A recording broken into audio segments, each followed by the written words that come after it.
Before any flag was raised, before any anthem was written, before Columbus set foot on the shore and lied and called it discovery, before plantations, before parliaments, prisons, and politics, the land already knew what was coming, because the soil remembers everything. It remembers the feet that danced on it, and the bodies that died on it. It remembers the prayers whispered and the screams buried. It remembers every betrayal, every empire, every broken treaty, every dropped body, every silent cry. Humans forget, but the land does not.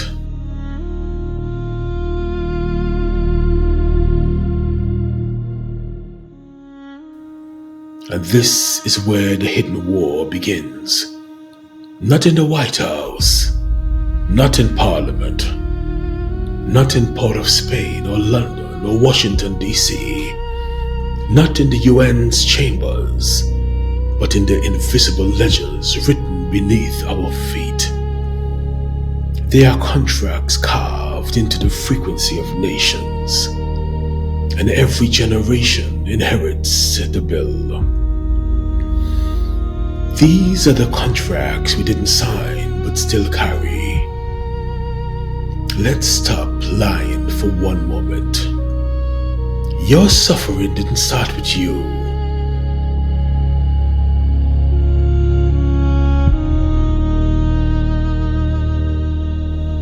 Your fear didn't start with you.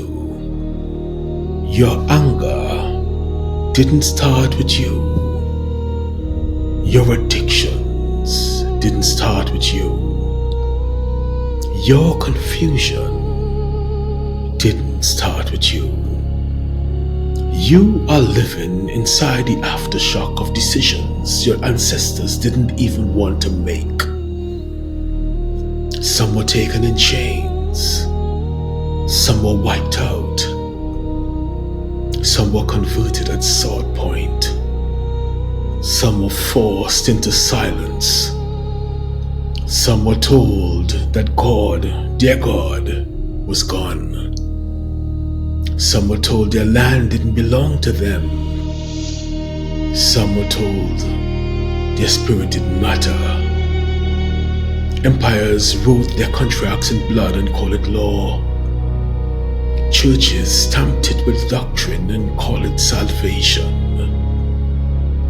Colonizers enforced it with guns and called it civilization. And now here we are, generations later, still pleading for agreements we never signed. This is what a soul contract of a people looks like. Trauma passed as inheritance. Pain passed as personality. Fear passed as culture. Silenced passed as survival. Cycles pass as that's just how things are. Nations reincarnate through people. Bloodlines become battlefields. Souls become archives. And your life becomes the continuation of a war you didn't start, but must finish. Now let's speak plainly.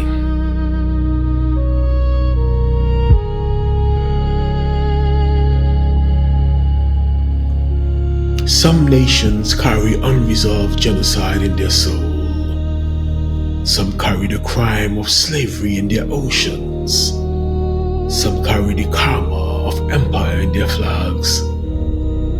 Some carry the corruption of power in their institutions.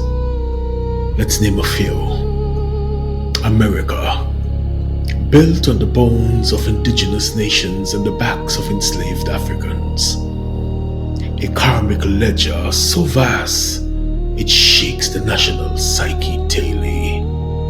Mass shootings, racial tension, identity collapse, political madness. Why? Because the land is unsettled. The contract is still open.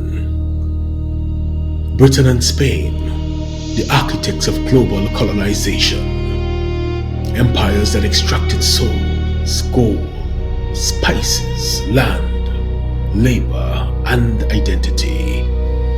Their karmic debt echoes in the poverty of the lands they pillaged and the instability of the nations they carved up like meat.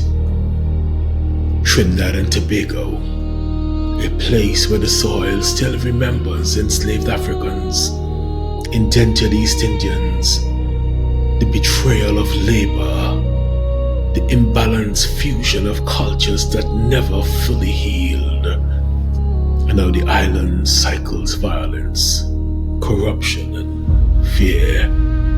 Not because Trinidad is cursed, but because the contracts written by empire were never rewritten by the people. This is not judgment. This is spiritual math. Every nation with unresolved trauma will reenact that trauma in its people over and over until the contract is confronted. Look around you.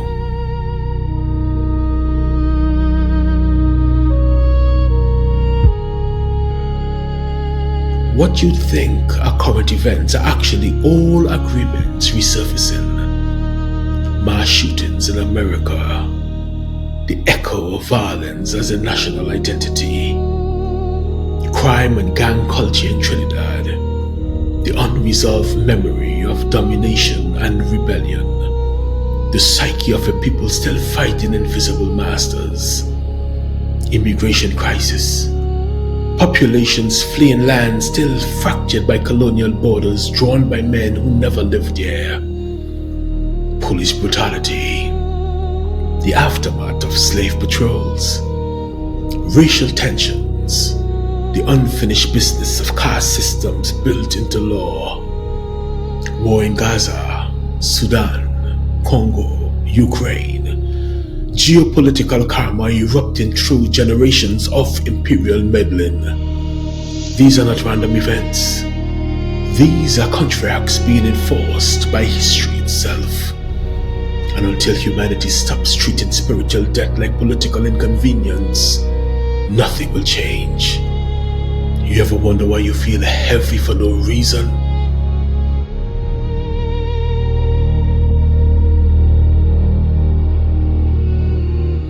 Because sensitive souls, awakened souls, are the first to feel national karma.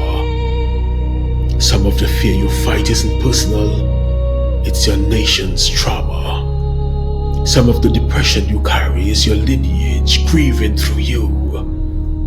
Some of the anger boiling in your chest belongs to your ancestors who never got justice. Some of the chaos in your relationships is the inheritance of colonial fragmentation. Some of the loneliness you feel is the echo of families torn apart generations ago. And the more awakened you are, the more the contract pulls on you. Not to punish you, but to activate you. Awakened people are not sensitive. They are assigned. So how do you break a contract you never sign? Here is where the revolution turns inward.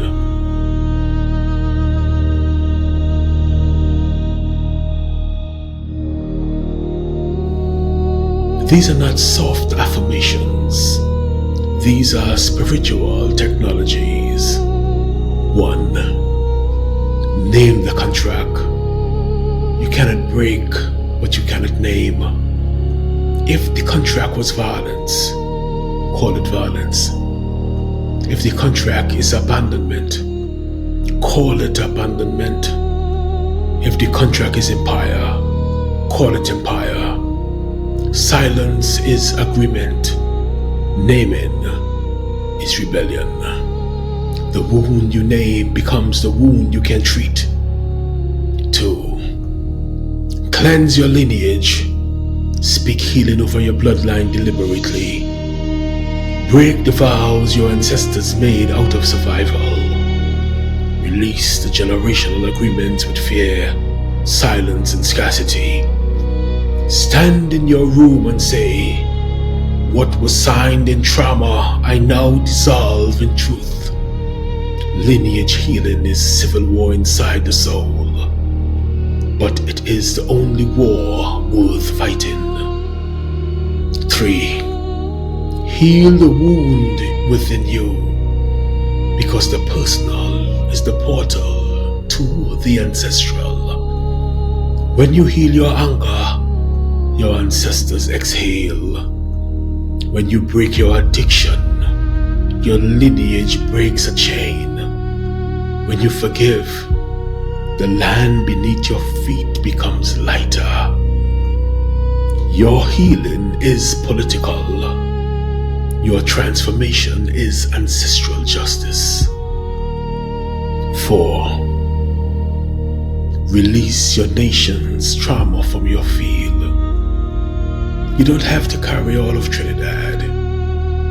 You don't have to carry all of America. You don't have to carry all of Africa or Europe or the Caribbean. You can acknowledge the contract without being consumed by it. Meditate. Pray. Cut energetic ties with the patterns that do not belong to you. If you don't, you will live a life that reflects a nation's wound, not your identity. Write a new contract. This is the revolution. Not marching, not protesting, not hashtagging.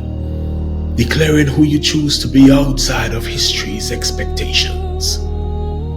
Your new contract may sound like, I am the interruption in my bloodline. I am the first healed one. I am the one who chooses peace. I am the one who breaks the cycle. I am the one my ancestors prayed would rise. When enough people write new contracts, the nation finally changes its own. We are not here to judge nations. We are here to awaken them. We are not here to condemn history. We are here to correct it. We are not here to carry the weight forever. We are here to break the cycle for good. The hidden war is not out there. It is here, in the soul, in the blood, in the lineage, in the land, in the quiet spaces where truth trembles and history whispers. Finish what we could not. This is the sacred curriculum. Lesson 3, complete.